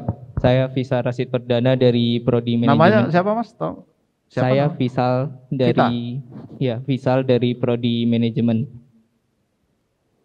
Izin bertanya, bagaimana cara ataupun upaya mahasiswa agar dapat merubah mindset pemikiran dalam era milenial sebagai seorang mahasiswa itu agar bisa mengembalikan dan mengubah suatu kondisi negara ini menjadi negara yang ideal dan mampu bersaing dengan negara lain dalam hal pendidikan.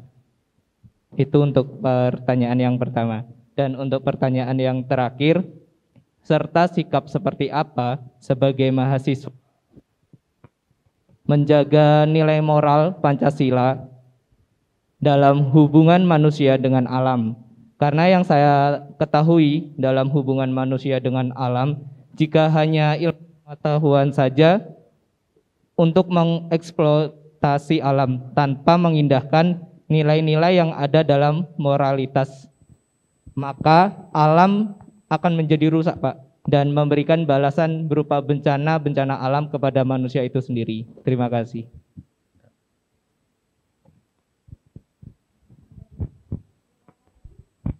Mas Fisal, apakah ada lagi yang ingin mengajukan pertanyaan? Ya. Baik, bismillahirrahmanirrahim. Assalamualaikum warahmatullahi wabarakatuh. Perkenalkan, nama saya Muhammad Imam Abdul Mukmin, mahasiswa dari Prodi Psikologi. Di sini saya ingin bertanya Bapak terkait dengan adanya media sosial saat ini yang sangat besar, sehingga budaya asing itu menjadi salah satu yang digemari oleh remaja pada saat ini, sehingga kecintaan pada negaranya berkurang dan lebih mementingkan budaya asing. Di sini saya ingin menanyakan bagaimana sih seharusnya sebagai remaja, terutama mahasiswa, menyikapi hal tersebut sehingga kita lebih mementingkan kecintaan kita terhadap budaya dan bela negara terhadap di Indonesia. Terima kasih Bapak. Assalamualaikum warahmatullahi wabarakatuh. Baik, terima kasih kepada Mas Imam. Kepada Bapak Yusuf Ali, dipersilakan untuk memberikan tanggapan. Sekali lagi terima kasih kepada mahasiswa yang sudah mengajukan pertanyaan. Yang pertama tadi mahasiswa kita dari Prodi Manajemen. Saya rangkum saja ya jawabannya. Jadi tentu mahasiswa Unjaya sekarang ini yang terutama yang di S1 itu masuk dalam kalau diistilahkan generasi Z ya, yang betul-betul melek teknologi luar biasa. Jadi segala informasi itu blek gitu aja masuk itu. Apa aja mau itu ada gitu, nggak kayak zaman dulu kita harus ke perpustakaan atau beli buku, nyicil beli buku. Kalau sekarang tinggal klik kata kunci udah muncul semua itu luar biasa. Sehingga memang disrupsinya luar biasa. Itu kita akuilah. Jadi kalau tidak diberikan dasar-dasar yang kuat, pemahaman yang kuat, ya memang akan mudah terpengaruh. Jadi tadi itu manfaatkan teknologi itu dengan benar, itu intinya. Jadi kita sederhanakan, manfaat teknologi dengan benar. Jadi kita itu sudah diberikan segala rupa ini di depannya nih, terutama untuk generasi saya, segala, tinggal mana yang mau dipilih. Nah tadi kecerdasan yang 4 itu memang harus betul-betul dikuatkan dalam dirinya. Sehingga yang dipilih itu memang yang memberikan manfaat. Walaupun nanti kita punya peluang untuk bisa berkiprah keluar sana, di luar negeri sana dan sebagainya, enggak masalah. Yang penting kecintaan kita kepada negara kita itu tetap tertanam. Ya, jadi dalam bermedia sosial itu memang harus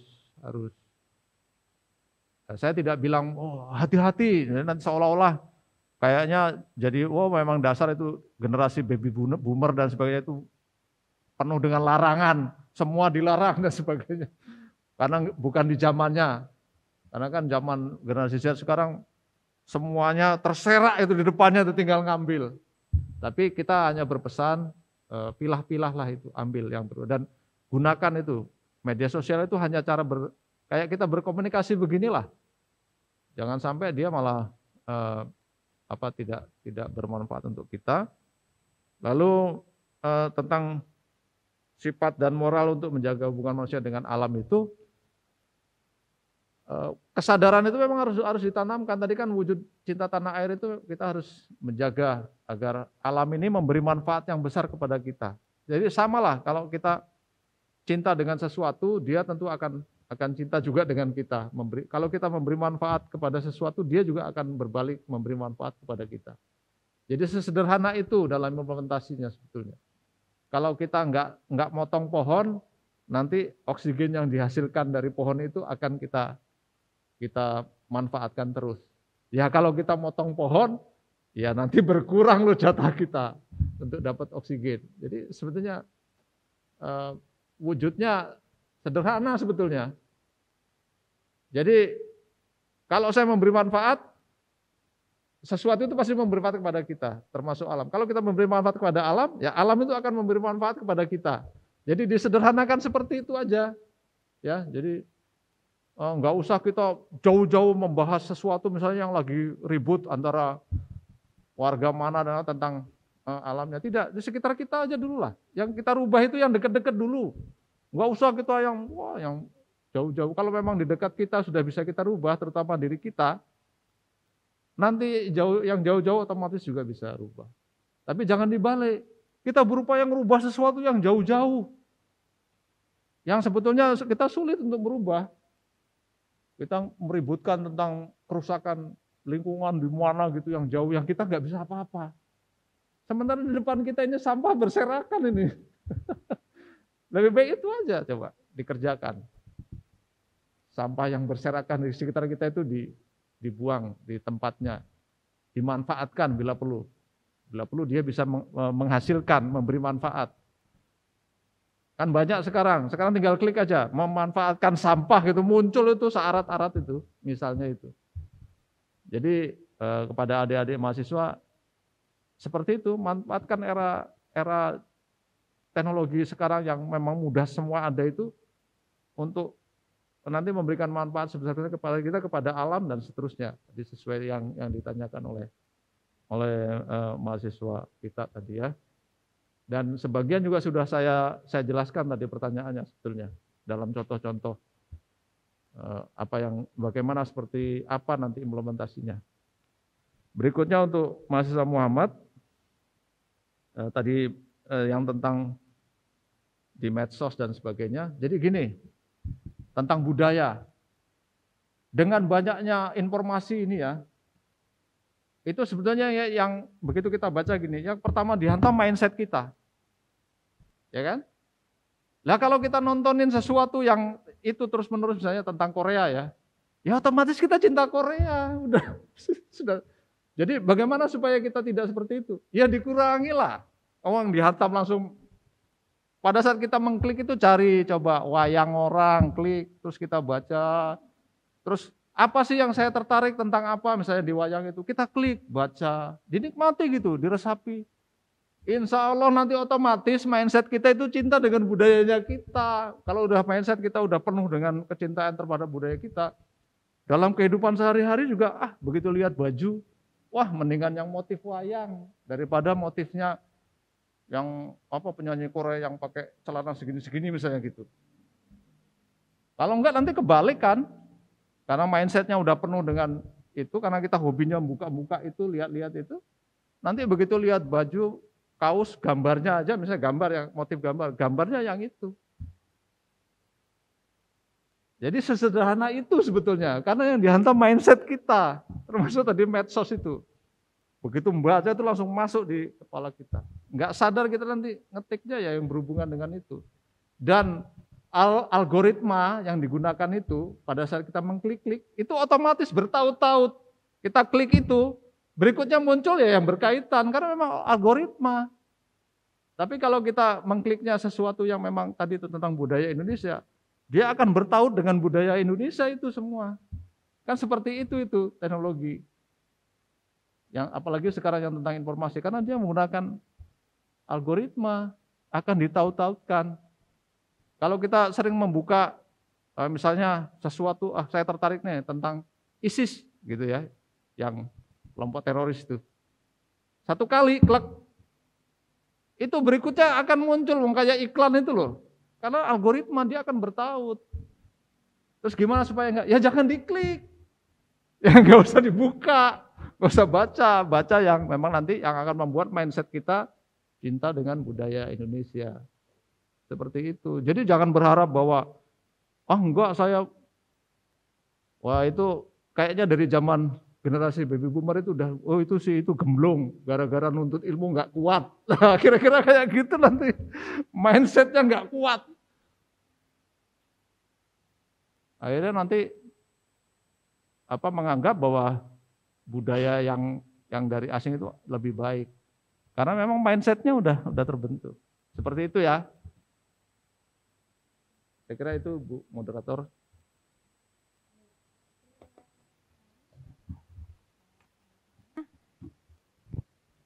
Menarik sekali ya, karena beberapa tahun terakhir ini negara kita memang sedang diserang demam Korea. Ya, baik. Masih ada satu pertanyaan lagi Bapak, karena memang terbatasnya waktu. Jadi untuk pertanyaan terakhir ini kami tujukan dari Zoom meeting. Ini dari mahasiswa Prodi Hukum atas nama Hero Yohanes. Silahkan. Baik, terima kasih atas kesempatannya. Perkenalkan, nama saya Hero Yohanes, saya dari program studi hukum. Pertanyaan saya adalah, mahasiswa sebagai generasi muda Indonesia, tentu mahasiswa juga diharapkan dapat ikut ambil bagian dalam bela negara. Lalu bagaimana mahasiswa bisa memerangi korupsi, menolak keterlibatan dalam paham-paham radikalisme, ujaran kebencian, dan narasi-narasi yang bisa memecahkan bangsa, terlebih jika hal buruk seperti narkoba, pelecehan, dan pencemaran nama baik. Karena seiring berjalannya kehidupan, lingkungan seperti itu pasti kita jumpai dan kita temui, sehingga ada kemungkinan bisa mempengaruhi dan membawa calon generasi Indonesia ke hal negatif dan gagal meraih cita-cita emasnya. Mungkin itu saja dari saya, terima kasih. Ya, silakan Bapak untuk ditanggapi. Terima kasih, mohon maaf tadi namanya ya kurang terdengar, tapi dari Prodi Hukum saya mohon maaf ya kalau namanya nggak saya sebut. Atas nama Hero Yohanes Bapak. Oh ya, mahasiswa Yohanes ya. Intinya begini, sebenarnya sama tadi sudah saya sampaikan beberapa hal tadi, jawaban dari pertanyaannya mahasiswa Yohanes ini tentang bagaimana ikut andil supaya nanti mencegah korupsi, tidak narkoba juga akan berkurang. Ya mulai dari diri sendiri. Jadi saya ulang-ulang, sederhanakan saja, mulai dari diri sendiri, tidak melakukan, lalu tanamkan nilai-nilai kejujuran itu dari diri sendiri. Jadi ya syukur-syukur nanti bisa ikut memperjuangkan, itu syukur-syukur. Tapi langkah awal adalah diri sendiri dulu. Lakukan itu yang hindari yang tidak boleh, lakukan yang baik-baik. Setelah nanti kita bisa laksanakan untuk diri kita, sekitar kita, Nah, baru mulai. Tapi kalau tertarik untuk melakukan penelitian sampai nanti membuat artikel jurnal, lalu nanti diimplementasikan dalam PKM lebih bagus. Misalnya bagaimana membuat kampung tangguh korupsi misalnya, bahwa dana desa itu tidak diapa-apakan. Bagus. Bisa benchmark, cari memang desa yang berhasil, misalnya dana desanya itu bisa membuat kampungnya jadi berhasil. Dan kampung itu jadi guyup karena makmur. Kan negara itu sebenarnya kalau rakyatnya makmur ya negaranya juga ayam tentrem lah. Nah itu dibikin penelitian, dibikin skripsi, bisa. Lalu nanti dibuat artikel, lalu nanti ditularkan ke desa lain. Misalnya desa yang tadinya wah miskin dan sebagainya bisa mahasiswa Unjaya dan Sivitas Akademiknya melaksanakan PKM di situ bisa berubah. Itu dari tahap awal itu dibikin eksperimen sehingga nanti perubahan-perubahannya itu bisa terlihat.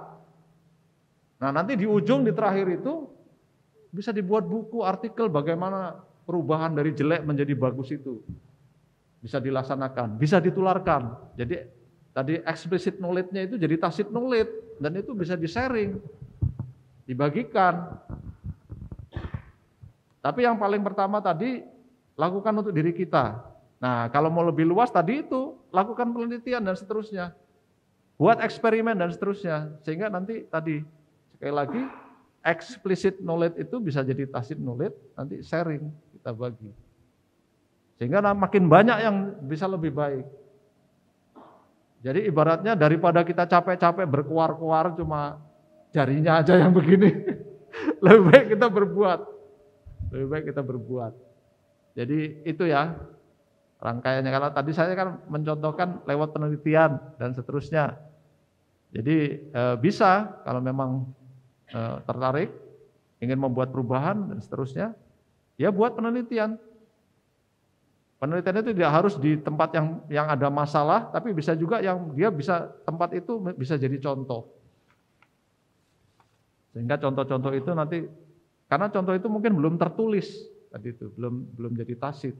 Kita yang membantu membuat tacit knowledge itu. Lewat nanti jadi artikel atau jadi buku dan sebagainya. Itu jawaban saya. Terima kasih. Baik, terima kasih kepada Bapak Yusuf Ali. Hadirin yang berbahagia, rangkaian sesi penyampaian materi serta diskusi pada pagi hari ini telah terlaksana dengan baik. Mohon maaf sebelumnya, ini cukup banyak pertanyaan, tetapi dikarenakan terbatasnya waktu, maka hanya beberapa pertanyaan saja yang dapat kami akomodir. Nah, untuk selanjutnya apabila ada pertanyaan, mungkin nanti bisa menghubungi beliau melalui email maupun nomor handphone yang tadi sudah tertera. Baik, sebelum saya menutup sesi kuliah pada pagi hari ini, saya akan membacakan kesimpulan dari materi, di mana nilai-nilai bela negara terdapat 5 poin, dan dari masing-masing nilai tersebut cukup banyak implementasi yang dapat kita laksanakan dalam kehidupan sehari-hari, mulai dari hal-hal yang kecil. Di mana pada era society 5.0, tantangan yang dihadapi meliputi disrupsi dan degradasi anggota masyarakat yang tidak sesuai dengan nilai, norma, dan aturan negara Indonesia. Hal ini terjadi sebagai akibat dari pemanfaatan media sosial dan teknologi digital yang tidak baik atau kurang baik. Oleh karena itu, lembaga pendidikan perlu menanamkan nilai-nilai bela negara kepada tiap anggota agar tidak mudah terpengaruh dengan perkembangan dunia yang buruk. Di mana posisi Sivitas Akademika Unjaya dalam melaksanakan bela negara dapat dilakukan melalui kegiatan pengabdian sesuai dengan profesi dengan menjalankan Tridharma, di mana dalam kegiatannya dapat mengajak mahasiswa untuk turut serta. Dan pesan terakhir, jadilah Sivitas Akademika Unjaya yang berkinerja baik dan profesional sebagai wujud bela negara. Salam bela negara.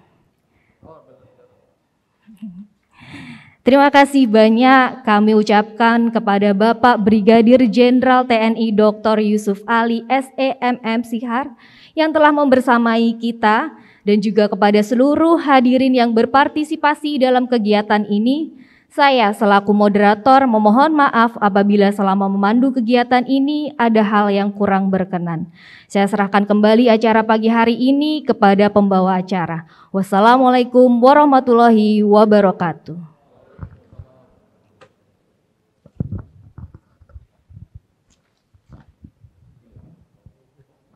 Acara selanjutnya adalah penyerahan sertifikat dan kenang-kenangan narasumber oleh Rektor Universitas Jenderal Ahmad Yani Yogyakarta kepada Bapak Brigadir Jenderal TNI Yusuf Ali, SEMM Cihar, dan Rektor Universitas Jenderal Ahmad Yani Yogyakarta Bapak Dr. Andes Joko Susilo, STM TIPU, dimohon berkenan maju ke depan.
Nanti kita mau ada kerjasama dengan benar.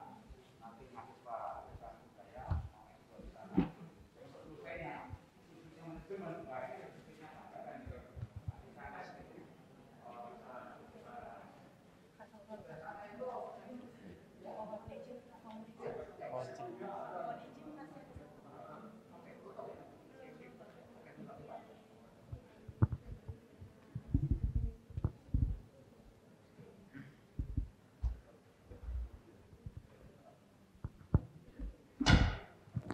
Acara selanjutnya, pembacaan doa kepada Bapak Niko Wahyu Nur Cahyo ST, disilahkan.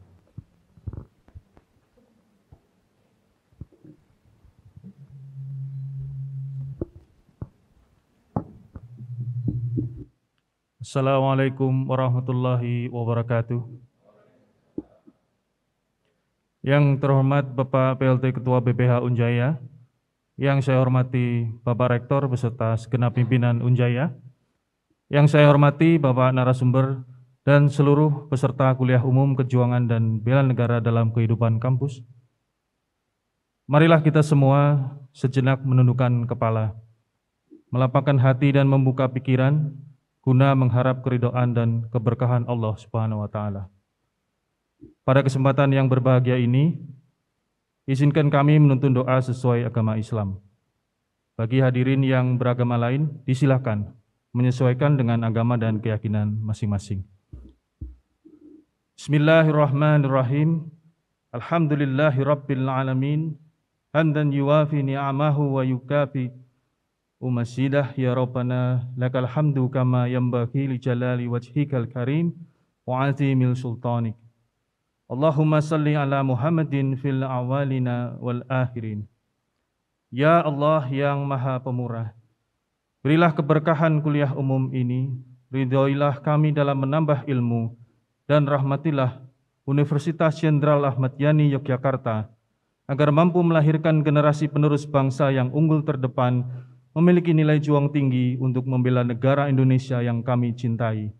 Ya Allah yang Maha Kuasa, tuntunlah kami dalam mengamalkan ilmu, untuk membimbing manusia ke jalan yang Engkau ridhoi, sehingga bermanfaat bagi diri kami, berguna bagi masyarakat, berfaedah bagi agama, bangsa dan negara, serta dapat menyelamatkan kami di dunia dan akhirat nanti. Ya Allah yang Maha Pemberi Syafaat, berikan kekuatan kepada kami untuk selalu istiqomah, menggapai cita-cita kami, cita-cita yang bisa membuat kami berkarya memberikan yang terbaik untuk agama, bangsa, negara, wabil khusus kepada Universitas Jenderal Ahmad Yani Yogyakarta. Ya Allah yang Maha Esa, mudahkan lisan kami untuk selalu melantunkan doa kepadamu, memudahkan hati kami untuk senantiasa bersih dari penyakit hati, mudahkan jasad kami untuk melakukan perintah-Mu, mudahkan kaki kami dalam melangkah ke tempat-tempat yang Engkau ridhoi, mudahkan tangan kami untuk memberi bagi orang-orang yang membutuhkan.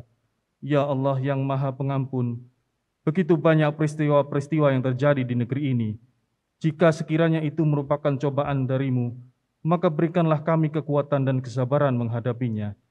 Jika sekiranya itu merupakan azab dari-Mu, maka angkatlah dan ampunilah kami. Ya Allah, jangan Engkau bebankan kepada kami beban yang berat yang tak sanggup kami memikulnya. Ampunilah kami, rahmatilah kami, dan lindungilah kami dari orang-orang yang zalim. Ya Allah yang Maha Pengasih, kasihilah kedua orang tua kami, pemimpin-pemimpin kami, guru-guru kami, para dosen kami, orang-orang yang telah mendahului kami, orang-orang yang berjasa kepada bangsa dan negara ini, tak terlupakan kepada orang-orang yang berjasa kepada Universitas Jenderal Ahmad Yani Yogyakarta. Ya Allah, berikanlah kami kebaikan di dunia, kebaikan di akhirat, dan jauhkanlah kami dari siksa api neraka.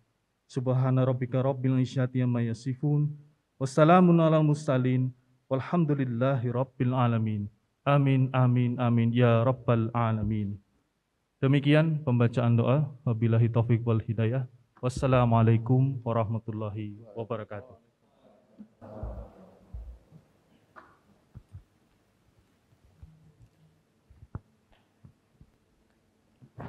Menyanyikan lagu Bagimu Negeri. Hadirin dimohon berdiri dan mengambil sikap sempurna.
Hadirin dimohon duduk kembali. Demikian rangkaian kegiatan kuliah umum kejuangan dan bela negara dalam kehidupan kampus dalam rangka Disnatalis yang keempat tahun 2022 Universitas Jenderal Ahmad Yani Yogyakarta telah selesai. Saya selaku MC mohon maaf apabila ada kesalahan atau kekurangan selama kegiatan kuliah umum pada hari ini. Terima kasih dan saya akhiri. Wassalamualaikum warahmatullahi wabarakatuh.